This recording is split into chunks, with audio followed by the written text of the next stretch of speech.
notabene bahwa anak-anak yang lulus sekarang ini kapasitas akademik itu benar-benar jauh dari yang kita harapkan. Nah, saya kira itu yang kami harapkan dari Dinas Pendidikan dan Kebudayaan Kota Kupang. Saya selaku Kepala Bidang Pembinaan Pendidikan Dasar.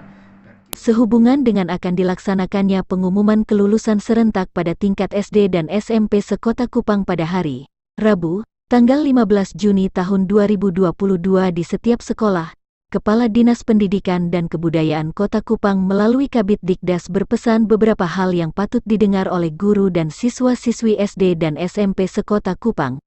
Ikuti selengkapnya di sini. Tetapi jangan lupa, dukung kami dengan menekan subscribe, like, komentar dan bagikan, agar Anda dapat mengikuti video-video terbaru dari kami. Terima kasih para pendengar di mana saja berada, khususnya kepala sekolah, guru baik pada jenjang SD maupun SMP, dan lebih khusus pada siswa-siswa SD kelas 6 dan siswa-siswa SMP kelas 9 yang ada di wilayah Kota Kupang, sehubungan dengan besok akan dilaksanakan pengumuman kelulusan. Kami dari Dinas Pendidikan dan Kebudayaan Kota Kupang, dalam hal ini saya selaku Kepala Bidang Pembinaan Pendidikan Dasar, menyampaikan beberapa hal untuk diperhatikan dan menjadi petunjuk dalam kaitan dengan pengumuman kelulusan. Yang pertama, perlu seluruh masyarakat tahu bahwa ada perubahan dari Kementerian Pendidikan, Riset dan Teknologi Republik Indonesia terkait dengan pelaksanaan ujian sekarang ini. Yang dulu kita menggunakan ujian nasional, tetapi justru ujian nasional itu sudah ditiadakan, dan konsekuensi dari merdeka belajar, merdeka mengajar, ya, dan otonomi sekolah, maka pelaksanaan ujian untuk menentukan kelulusan siswa baik pada jenjang SD, SMP, SMA, SMK di seluruh Indonesia itu diserahkan sepenuhnya menjadi otoritas atau wewenang dari satuan pendidikan. Nah, ujiannya disebut ujian sekolah. Nah, dalam menentukan kelulusan ini juga perlu diketahui bahwa sesuai dengan arahannya atau petunjuk atau aturan itu merupakan keputusan rapat Dewan Guru. Jadi setelah pelaksanaan ujian nasional, ujian sekolah, Bapak Ibu guru mengolah nilainya, kemudian dilakukan rapat bersama di tingkat satuan pendidikan, lalu menggunakan kriteria yang ada, lalu diputuskan berapa yang memenuhi kriteria untuk lulus dan berapa yang tidak. Itu tentunya mengacu kepada kriteria normatif yang sudah ditetapkan di dalam peraturan Menteri. Nah, untuk itu kita perlu satu persepsi bahwa memang pembelajaran selama masa pandemi kurang lebih 2 tahun ini terjadi apa yang disebut dengan lost learning, artinya kemunduran dalam proses pembelajaran. Jujur kita akui bahwa target realisasi materi dalam kurikulum itu tidak sampai atau melebihi 20%. Artinya anak-anak yang sekarang lulus ini berarti 2 tahun itu pembelajarannya tidak efektif dan tidak optimal. Tetapi tentunya dalam situasi itu kita tetap berpedoman pada kurikulum darurat dan juga berpedoman kepada aturan yang dikeluarkan oleh pemerintah pusat, tetap dilakukan penilaian akhir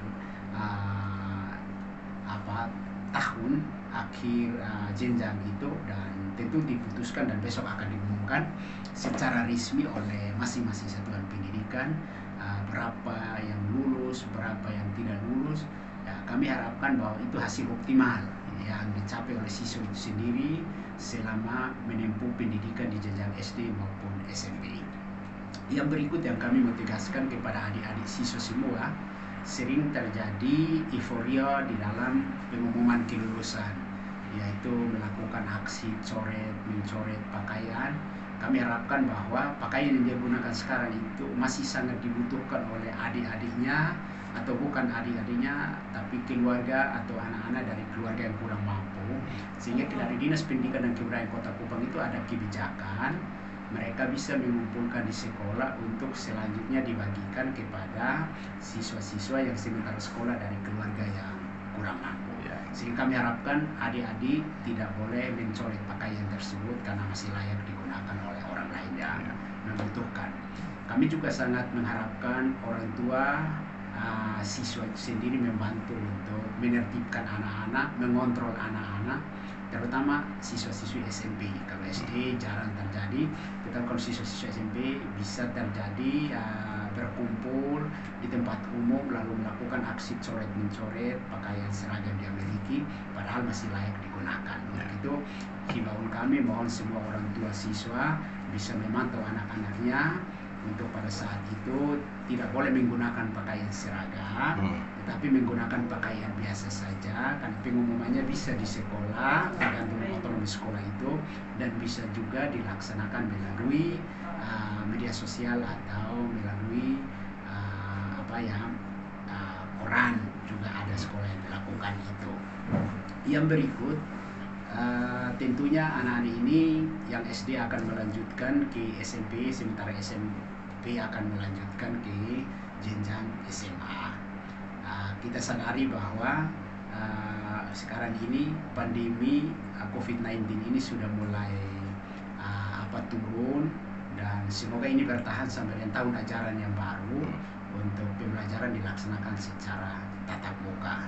Kita sangat mengharapkan kondisi tetap bertahan sehingga kita bisa mengejar ketertinggalan selama 2 tahun, yang notabene bahwa anak-anak yang lulus sekarang ini kapasitas akademik itu benar-benar jauh dari yang kita harapkan.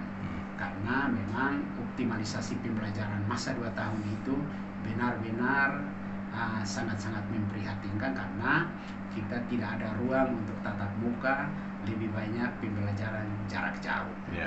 Nah, saya kira itu yang kami harapkan dari Dinas Pendidikan dan Kebudayaan Kota Kupang. Saya selaku Kepala Bidang Pembinaan Pendidikan Dasar berkewajiban secara moral untuk menghimbau, menyampaikan pada momen-momen pengumuman seperti ini, sehingga tidak terjadi hal-hal yang kita tidak inginkan bersama. Baik, pesan Bapak terakhir kepada... Pesan saya terakhir bahwa marilah kita saling membantu untuk mengawal anak-anak kita ini untuk mengejar ketertinggalan selama 2 tahun. Jujur, mereka yang lulus besok itu adalah mereka yang 2 tahun benar-benar tidak mengalami proses pembelajaran secara optimal. Karena itu mari kita sadari ini, orang tua harus mendampingi untuk mengejar ketertinggalan. Pada jenjang berikutnya, guru-guru mari kita sama-sama memanfaatkan waktu yang tersedia mumpung COVID ini sudah landai, kita kejar ketertinggalan itu bersama, sehingga 2 tahun yang kita hampa kita isi kembali dengan mengoptimalkan dan memanfaatkan waktu yang ada secara optimal. Terima kasih. Baik Bapak, terima kasih buat waktu dan kesempatannya. Selamat beraktivitas, Tuhan memberkati selalu. Shalom.